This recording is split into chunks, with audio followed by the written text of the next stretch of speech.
पूरी तरीके से गर्दनीबाग धरना स्थल पर 77वीं सिविल सेवा के परीक्षार्थी नहीं, क्योंकि जो बात हम लोग के आत्मसम्मान को ठेस पहुंचाने का काम बिहार सरकार द्वारा हुआ है, क्योंकि पूरी तरीके से ये जो लोकतंत्र है वह लाठी तंत्र में बदल गया है। देश का सवाल है।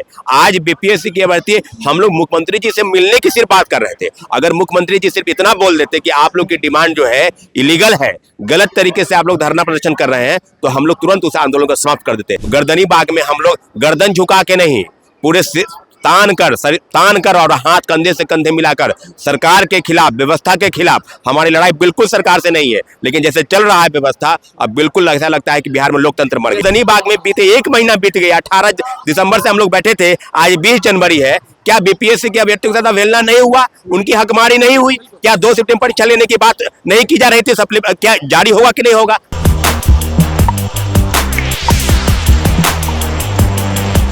क्या सुनवाई से पहले 70वीं बीपीएससी का रिजल्ट निकाल दिया जाएगा? क्योंकि तेजी से आंसर की कभी जारी कर दिया जा रहा है तो कभी नोटिस जारी कर दिया जा रहा है और सबको यही लग रहा है कि कहीं रिजल्ट जारी ना हो जाए। नमस्कार, मैं हूं अनुकुल तिवारी और आप वॉइस सब देख रहे हैं। हमारे साथ छात्र नेता सौरभ मौजूद हैं। क्या हो रहा है ये वो बताइए, क्योंकि बीपीएससी आयोग जो है वो आंसर की जारी कर दे रही है, सुनवाई लेट है और कहा जा रहा है कि पहले ही रिजल्ट दे दिया जाएगा। और अगर भीड़ की बात करें तो आप भी अच्छे से जानते हैं कि गर्दनीबाग धरना स्थल पर कुछ जो भीड़ की संख्या है वो पहले के मुताबिक बहुत कम है। जब राहुल गांधी भी पहुंचे थे तो बहुत कम संख्या में लोग थे, उसके बाद भले सुनते लोग पहुंचे, लेकिन अभी भी अगर देखा जा रहा है तो कहा जा रहा है कि भीड़ बहुत आएगी, लेकिन अभी भीड़ उतनी नहीं है जिस हिसाब से होनी चाहिए। बीपीएससी पर सबसे पहले क्या बोले? सबसे पहले आपको धन्यवाद अनुकुल जी। निश्चित रूप से बीपीएससी के सवाल पर जो बीपीएससी लगातार एक तेजी से काम कर रही है, क्योंकि इसके पहले भी आपको देखे होंगे कि जब हम लोग डिमांड कर रहे थे कि 3 दिन आपका सर्वर डाउन हुआ था, तो अब सर्वर डाउन नहीं है। इनका काम 24/7 चल रहा है और इस प्रकार से चल रहा है कि कोर्ट के आदेश में आपने देखा होगा कि रिजल्ट के प्रकाशन पर रोक नहीं है, लेकिन जो रिजल्ट प्रभावित हो सकता है इस आदेश के बाद, तो पूरी तरीके से याचिका की सुनवाई 31 तारीख को है। और उसके पहले जिस प्रकार से काम हो रहा है, दोनों शिफ्ट की परीक्षा, पहले 13 दिसंबर, उसके बाद 4 तारीख को परीक्षा हुई, 4 जनवरी को दोनों शिफ्ट की परीक्षा के आंसर की जो है वो जारी किया गया है। अंतिम रूप से जो रिजल्ट का प्रकाशन है बीपीएससी पीटी 70वीं सिविल सेवा की, वो मुझे लगता है कि 26 जनवरी के पहले, क्योंकि जिस प्रकार से ये काम कर रहे हैं, अब समझिए संडे को भी काम हो रहा है, तो आप पूरी तरीके से इस बात पर। लेकिन अब दूसरा आपका सवाल जो गर्दनीबाग को लेकर है, मैं ये कहता हूं कि ठीक है, आप रिजल्ट निकाल दीजिए, आप क्या करेंगे, लेकिन हम लोग का पूरा जो ध्यान है वो छात्रों अभ्यर्थियों का, वो कोर्ट की याचिका पर निर्भर करता है। कोर्ट की याचिका पर पूरी तरीके से लॉयर ने हम लोग को भी आश्वस्त किया है कि 60% हम लोग केस जीते हैं। लेकिन फिर भी मैं जब तक अंतिम रूप से नहीं निकल जाता, तब तक हम लोग इंतजार करेंगे। पूरी तरीके से गर्दनीबाग धरना स्थल पर 77वीं सिविल सेवा के परीक्षार्थी नहीं, क्योंकि जो बात हम लोग के आत्मसम्मान को ठेस पहुंचाने का काम बिहार सरकार द्वारा हुआ है, क्योंकि पूरी तरीके से ये जो लोकतंत्र है वह लाठी तंत्र में बदल गया है। बातों को अवहेलना करना, छात्रों अभ्यर्थियों की डिमांड को एक सिरे से खारिज कर देना और मुख्यमंत्री जी की चुप्पी कहीं न कहीं इस बात की इशारा करती है कि पूरी तरीके से व्यवस्था को बदलने की कवायद अब हम लोग हैं। एक प्रशांत किशोर जी का कार्यक्रम चल रहा था, वो भी चल रहा है। पप्पू यादव जी कई बार, मुझे लगता है कि पप्पू यादव जी का बहुत बड़ा रोल है। वादा किए थे कि राहुल गांधी को लाएंगे और वो वादा पूरा कर भी दिया। पप्पू यादव जी पहले भी प्रियंका गांधी जी से उन्होंने मुलाकात की बात की है, राहुल गांधी जी से, और देश के कई बड़े नेताओं में से एक राहुल गांधी है। राहुल गांधी को लाने में पप्पू यादव जी की भूमिका है और निश्चित रूप से एनएसवाई और हम लोग भी कई बार प्रदेश अध्यक्ष अखिलेश सिंह से भी मुलाकात किए थे। उन्होंने कहा था कि आप लोग भी मुलाकात कीजिए, राहुल गांधी जी आएंगे, और राहुल गांधी जी आए भी। राहुल गांधी जी ने जो वादा किया है हम अभ्यर्थियों से कि आपकी डिमांड 70वीं सिविल सेवा के परीक्षार्थियों के साथ साथ हम सुप्रीम कोर्ट तक, पहली याचिका चल रही है पटना हाई कोर्ट में, उसको देख लेना है, उसके बाद सुप्रीम कोर्ट तक और पार्लियामेंट में भी, क्योंकि पूरे देश का सवाल है। आज बीपीएससी की भर्ती हम लोग मुख्यमंत्री जी से मिलने की सिर्फ बात कर रहे थे। अगर मुख्यमंत्री जी सिर्फ इतना बोल देते कि आप लोग की डिमांड जो है इलीगल है, गलत तरीके से आप लोग धरना प्रदर्शन कर रहे हैं, तो हम लोग तुरंत उस आंदोलन को समाप्त कर देते। लेकिन इन लोगों का देखिए कार्यशैली बीपीएससी की, जो एक परीक्षा 2 शिफ्ट में कराती है और कहते हैं कि नोटिफिकेशन लागू नहीं होगा, स्केलिंग पद्धति करेंगे, खेल के बीच से कई नियम बदले गए हैं, सुप्रीम कोर्ट के गाइडलाइन का ये लोग जो है अवहेलना कर रहे हैं। तो पूरी तरीके से व्यवस्था को परिवर्तन करने के लिए गर्दनीबाग में हम लोग गर्दन झुका के नहीं, पूरे तान कर और हाथ कंधे से कंधे मिलाकर सरकार के खिलाफ, व्यवस्था के खिलाफ हमारी लड़ाई बिल्कुल सरकार से नहीं है। लेकिन जैसे चल रहा है व्यवस्था, अब बिल्कुल ऐसा लगता है कि बिहार में लोकतंत्र मर गया है। आपने बोला कि मुख्यमंत्री से मुलाकात अगर हो जाती तो सब चीज सही हो जाता, सीएम नीतीश कुमार मुलाकात क्यों नहीं कर रहे हैं? और क्या ये सब जो गहमा गहमी है, राहुल गांधी भी पहुंच गए, तो इससे दबाव बना है बहुत ज्यादा, तो क्या नीतीश कुमार मिलने के लिए रेडी हो जाएंगे? देखिए, नीतीश कुमार जी क्यों नहीं मिल रहे हैं, ये बेहतर उनके लोग बताएंगे, मंत्रिपरिषद के कुछ लोग हैं जो काफी चीजों को ड्रिल कर रहे हैं। लेकिन इतना जरूर है कि राहुल गांधी जी के आने से, और केंद्र कैबिनेट मंत्री है चिराग पासवान जी, उन्होंने भी कहा है कि चिराग पासवान से हमें याद आया कि चिराग पासवान ने बोला था कि 2 दिन, और आज 2 दिन क्या बहुत दिन हो गया, लेकिन कोई अपडेट नहीं है। तो इससे तो नाराज है ना अभ्यर्थी? बिल्कुल नाराज है। हम लोगों ने जब मुख्य सचिव से मुलाकात की थी, उन्होंने 48 घंटे का भी वक्त दिया था कि एक श्वेत पत्र जारी होगा, जांच चल रही है या जांच होगी। लेकिन अनुकूल जी पूरी तरीके से, चिराग पासवान जी कैबिनेट मंत्री होते हुए भी उन्होंने कहा, हाँ ये बात जरूर है कि बिहार फर्स्ट, बिहारी फर्स्ट का वादा करते हैं, लेकिन गर्दनी बाग में नहीं आए। लेकिन मीडिया से आपने कहा, मीडिया के समक्ष उन्होंने कि हम सरकार से भी भिड़ जाएंगे, एनडीए की सरकार में हम मौजूद हैं, हम सरकार से भिड़ने के लिए तैयार हैं।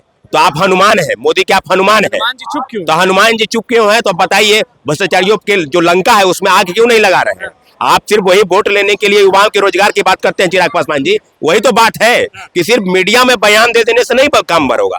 आप गर्दनी बाग में बीते 1 महीना बीत गया, 18 दिसंबर से हम लोग बैठे थे, आज 20 जनवरी है। क्या बीपीएससी के अभ्यर्थियों के साथ अवहेलना नहीं हुआ? उनकी हकमारी नहीं हुई? क्या 2 सितंबर परीक्षा लेने की बात नहीं की जा रही थी? क्या जारी होगा कि नहीं होगा?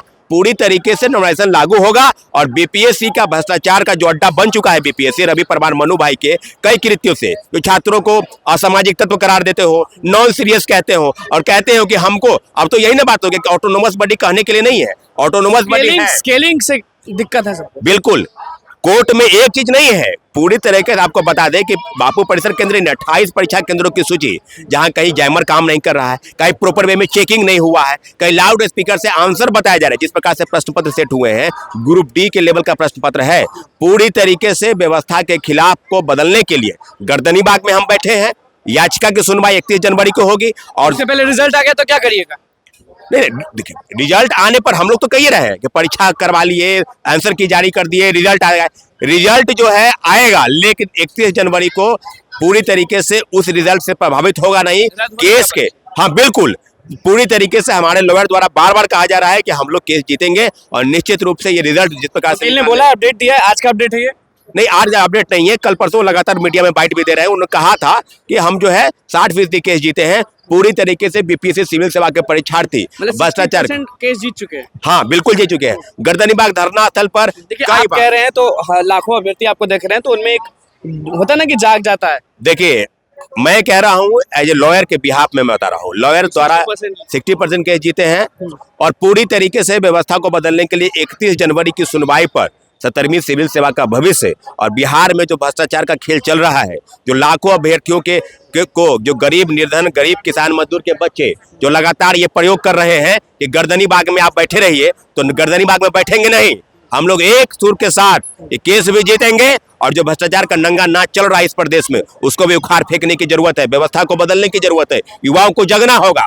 गर्दनी बाग में आप आइए, निश्चित रूप से गर्दनी बाग में संख्या भले ही 100 हो, लेकिन कभी 5000 भी हुआ है, कभी 10,000 भी हुआ है, वो संख्या जो है हम लोग आगे बढ़ेंगे। साथ में अभ्यर्थी भी मौजूद है। चिराग पासवान ने वादा किया था कि 2 दिन, लेकिन अभ्यर्थियों को ठग लिया। नहीं, ऐसा तो नहीं कहें, क्योंकि केंद्र में मंत्री हैं और एनडीए के पार्टी हैं, तो अगर वो खुल के ऐसा बोल रहे हैं और पब्लिक में भी उनका स्टेटमेंट है, तो इसका मतलब मामला की गंभीरता को वो समझ रहे हैं। और छात्र कहीं उनसे अलग ना हो जाएं, इस बात को भी बखूबी समझ रहे हैं। तो इसलिए भी उनका समर्थन हमें जरूरी भी था। वकील ने कहा है कि 60% जो केस है वो हम जीत चुके हैं, लेकिन अभी सबके दिमाग में ये चल रहा है कि 31 को सुनवाई है, उससे पहले अगर रिजल्ट जारी हो गया तो थोड़ा सा जो मनोबल होता है वो टूटता है। भले जीतेंगे हारेंगे वो 31 को मालूम चलेगा, लेकिन मनोबल टूटता है। नहीं, चूंकि हम लोग केस बहुत स्ट्रांगली लड़ रहे हैं, और कोर्ट के अंदर भी बीपीएससी की समझिए कि बहुत फजीहत हुई है, और हम लोगों ने बहुत स्ट्रांगली मुद्दे को रखा है, क्योंकि बीपीएससी हर मुद्दे पे फंसते आ रही है। और हमें तो ये भी पता चला है कि कहीं ना कहीं बीपीएससी गुमराह भी कर रही है, झूठ भी बोल रही है। तो हम लोग उस मुद्दे को भी, अगली जो तारीख है 31 तारीख, उसको भी बखूबी आज भीड़ लगने वाला है, आज हुजूम आने वाला है, सुनने में आया। बिल्कुल, काफी फेमस कवि हैं और नीलोत्पल मृणाल जी, जिनका इतिहास ही प्रोटेस्ट से रहा है। मतलब वो कवि ही इसलिए बने हैं कि वो प्रोटेस्ट में शामिल थे, और उसके बाद से उनका जो समझिए बैकग्राउंड पूरा वही है। और वो एक बार यहाँ आ चुके हैं, और उन्होंने वादा किया था कि मैं दोबारा आऊंगा, तो वो खुद दोबारा आ रहे हैं। जबकि एक साथी हैं जो कुछ बोलना चाहते हैं, क्या बोलना चाहते हैं? हम यही बोलना चाहते हैं ना कि बीपीएससी हो या कोई भी एग्ज़ाम हो, तो वो डिपार्टमेंट को बिना पैसा खिलाए हुए कोई उपाय है नहीं। तो उस चीज़ को कम किया जाए, ताकि जो लोग इतने सारे पढ़ने वाले लोग हैं जिनका जॉब हो नहीं पा रहा है फाइनेंस के कारण, तो वो चीज़ थोड़ा कम है। क्या कुछ कहना था लोगों का, वो आपने सुन लिया। कोई भी एग्ज़ाम हो, ये बीपीएससी हो कोई हो दुनिया का कोई वर्ल्ड का एग्जाम हो, मतलब बिना डिपार्टमेंट को आम पैसा आदमी भी खिलाए- साथ दे रहे हैं। हाँ। आम आदमी और समाज में जितने भी प्रतिष्ठित लोग हैं वो खुद जुड़ रहे हैं इस मुद्दे पे, खुद जुड़ रहे हैं और आ रहे हैं और हमारा समर्थन दे रहे हैं। भले ही पब्लिक में ये चीज नहीं आ रही है, जैसे कुमार विश्वास जैसे लोग हैं, उन्होंने उनसे भी बात हुई है, उन्होंने भी समर्थन दिया है कि बिल्कुल आपके साथ खड़े हैं हम लोग। बिना बस अब डिपार्टमेंट देखना का पैसा होगा कि खिलाए क्या हुए होता है, देखना होगा कि आज क्या होता है। तो बस हमारे चैनल को सब्सक्राइब करें, कैमरा के साथ धन्यवाद।